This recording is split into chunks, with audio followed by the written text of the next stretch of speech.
My addiction was like living in a dark room being sucker punched and running into walls. No thought process, just act and react, followed by depression and in isolation. I could not fight my way out of that room. But God had mercy on me.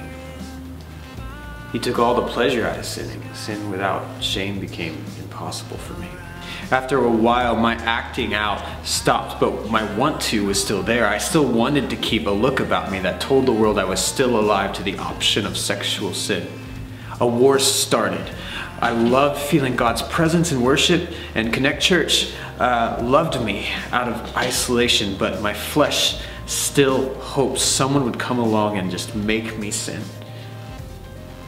One Sunday, Pastor Steve helped me put words to the struggle. I got insight to the war that was inside me when my pastor preached about Romans 6, 7, and 8.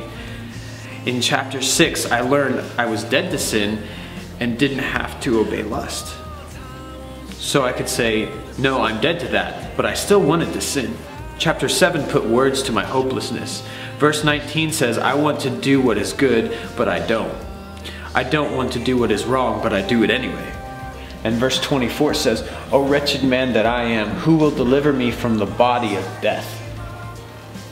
When I went down to the front, Pastor Steve and I prayed, Jesus, help me be willing to be willing. Chapter 8 says that I am not condemned, that nothing can separate me from God's love. Out of that experience and from my group leader, I got two key phrases. Jesus, I choose you over sin, and I am dead to sin. I didn't stay chemically or sexually sober for that first year. But on September 2nd, 2008, I opened my Bible to John 9:2. It said that God was going to get glory for healing me of my blindness. When I looked up the date, it was 9/2/2008, the same as the verse. And God gave me a sobriety date worth fighting for. I fell on my face and cried. The next day, I took communion by myself at home. All this was tested when a friend invited me to Tulsa. My mind was on sinning away from my accountability, and my planning mind took it off. I got an adrenaline high off the fantasy of going out of town with this person with whom I could sin, but this time there was grief in my heart. I heard a preacher on the radio say, give God permission to interrupt your plans. And part of me was making plans to sin, and another one was saying, God, I want to give you permission to stop my plans. Jesus, I want to choose you. Help me. I'm dead to that. I asked for prayer from my group and friends at church, but I was still planning. And then there was this miracle of miracles. There was a holy conversation between me and God before I took the step of sin. My heart was really dead to that. And at the last minute, I called my friends and backed out.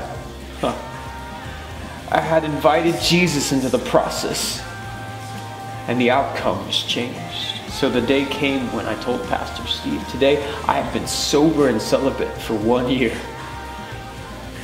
He told me, I loved you before. You were sober and celibate. And I replied, yeah, that's why I've been sober and celibate for a year. Today my addiction cycle looks like this. I take control of my life.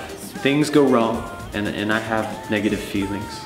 And sometimes I choose stuff to numb out on. My mind drifts into a downward spiral until I'm in the donut store parking lot texting my friends saying, I don't have freedom. I can't testify to total freedom of addiction. Then just as God did in the garden, he calls me. Where are you? He starts the holy conversation with me again that leads to repentance. Then it is easier to see the truth. God isn't mad at me. He's for me. He loves me. And I can come before his throne of grace, to receive his mercy and find his grace in my time of need. Hebrews 4:16 tells us this. It says, let us then approach the throne of grace with confidence, so that we may receive mercy and find grace to help us in our time of need. Now, I've been sober and celibate for 5 years. Thank you, Lord.